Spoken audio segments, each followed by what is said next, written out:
কলিজার টুকরা অলিপুরবাসী, কুড়িগ্রামবাসী, শিক্ষার কথা হলো এটা, দুনিয়াতে আমরা চিরস্থায়ীর জন্য থাকবো না, আমাদেরকে চলে যাওয়া লাগবে। হুকুম করবেন তিনি কে? আরো জোরে বলেন তিনি কে? আল্লাহ রাব্বুল আলামিন এবার ডাক দিয়ে বলে, বান্দা, মাহে রমজানে রোজা রাখার বিনিময় আমি আল্লাহ গুনাহগান দিয়ে দেব দুইটা। কয়টা? আরো জোরে কয়টা? আপনাদের কষ্ট হচ্ছে নাকি? শেষ করে দেব? এই যে বৃষ্টি পড়তেছে, মনে হয় শেষ করে দেই। আল্লাহ রাব্বুল আলামিন বলেন, নাম্বার 1, 1 নাম্বার, যখন কোন রোজাদার ব্যক্তি যখন সারাটা দিন যখন রোজা রাখে, যখন তার মুখ থেকে ঘ্রাণটা যখন আঠা আঠা একটা ঘ্রাণ বের হয়, আমি আল্লাহ ওই ব্যক্তিকে জান্নাতি মেহমান বলে কবুল করে নেই। 2 নাম্বার, বান্দা যখন একটি মাস রোজা রাখার পরে যখন ঈদের মাঠে গিয়ে যখন আমি আল্লাহকে বলে, আল্লাহ যত গুনাহ করেছি মাফ করে দাও, আল্লাহ পাক বলেন ওর কদমে কদমে গুনাহগুলি শুধু মাফ করেছি তা না, মায়ের পেট থেকে একটা সন্তান বের হলে যেমন নিষ্পাপ হয়ে থাকে, আমি আল্লাহ ওই বান্দাকে নিষ্পাপ সন্তান বলে স্বীকৃতি দিয়ে দিলাম। তুমি রহমান, তুমি মেহেরবান, অন্ধ গাহে না শুধু তোমারি গুণগান। জবানটা খুলে বলেন ঠিক কিনা? আরে বোঝেও বোঝে না ওরা তোমারি শান, বোঝেও বোঝে না ওরা তোমারি শান। তুমি রহমান, তুমি মেহেরবান, কখনো তোমাকে যদি ভুলি, হেদায়েতের আলো জেলে কাছে নিয়ে তুলি। আমিন। কখনো তোমাকে যদি ভুলি, হেদায়েতের আলো জেলে কাছে নিয়ে তুলি। দয়া করো মায়া করো, দয়া করো মায়া করো, ও গো দয়াবান। বলেন না, তুমি রহমান, তুমি মেহেরবান, অন্ধ গাহে না শুধু তোমারি গুণগান। জবানটা খুলে বলেন ঠিক না ব্যাঠি? কলিজার টুকরা বাবাজিরা, আমি যে গজল থেকে যেটা শিক্ষা পেয়েছি, ছোট্ট আকারে আমি আপনাকে এই কথাটা SMS এই বার্তাটা আমি দিতে চাই। এই গজল থেকে আমি যেটা শিক্ষা পেয়েছি, কত মানুষ দেখার পর বোঝার পর না বোঝার ভান করে চলে যাচ্ছে। কথা বলেন না কেন? আজকেও আমি সব থেকে আশ্চর্য একটা জিনিস দেখলাম, আমার কলিজার টুকরা মুফতি আমির হামজা ভাইকে আজকেও আমার নওগাঁ জেলার মানুষ দিনের বেলা মাহফিলে মারার হুমকি, হত্যার হুমকি এক নেতা দিয়েছে। কি সুবহানাল্লাহ?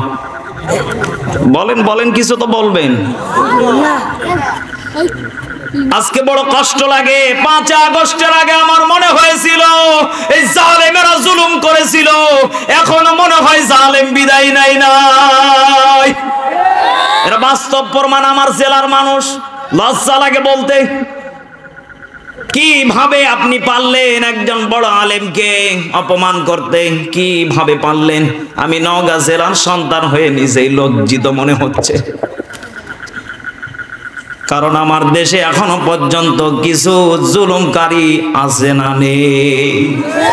আল্লাহর নবীজিকে মারার জন্য কিছু কাফের, বেঈমান, ইহুদি, নাসারা, মুশরিকের বাচ্চারা ষড়যন্ত্র করেছিলেন। আল্লাহর নবীজিকে মারার জন্য, আল্লাহকে দ্বিখণ্ডিত করার জন্য খলিফাতুল মুসলিমিন হযরতে ওমর পর্যন্ত চেষ্টা করেছিলেন। জবানটা খুলে বলেন তো দেখি, তারা সার্থক না ব্যর্থ? আরো জোরে বলেন, সার্থক না ব্যর্থ? অথচ আমার দেশের মুসলমান ও ছাতা বোঝেও এরপরে না বোঝার ভান করে চালিয়ে যাচ্ছে। আমি জানি ও পারবে না, অথচ লাত কিল খেয়ে মাহফিল থেকে চলে গেল। ও ফায়দা কি? বলেন বলেন, ফায়দা আছে? আল্লাহ রাব্বুল আলামিন বলেন, বান্দারে তোমাদের নবীজিকে, হাবিবুল্লাহকে ষড়যন্ত্র করেছিল আল্লাহকে কাটার জন্য।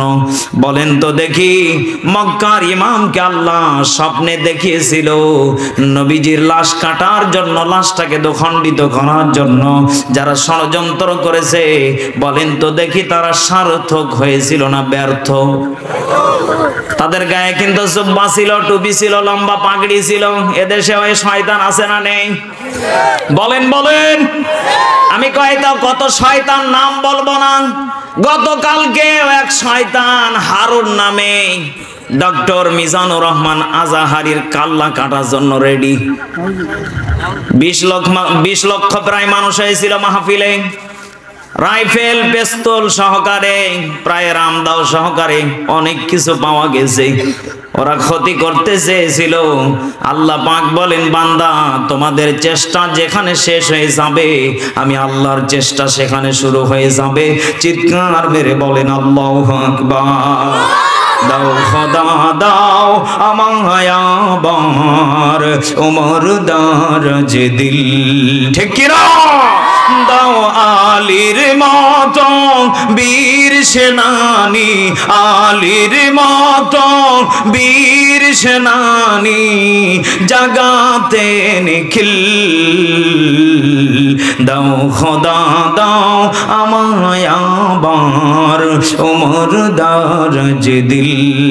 জোরে কন্না আল্লাহু আকবার।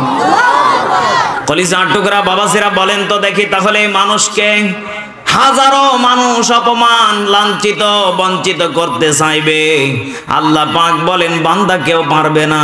কারণ এই মানুষ নামক এই বান্দাকে আমি আল্লাহ সম্মানিত করে পাঠিয়েছি। চিৎকার মেরে বলেন সুবহানাল্লাহ। আল্লাহ রাব্বুল আলামিন বলেন, ফাআযাবাহুমুল্লাহু বিমা ক্বালু জান্নাতিন তাজরি মিন তাহতিহাল আনহার ওয়া যালিকা জাযাউল মুহসিনিন।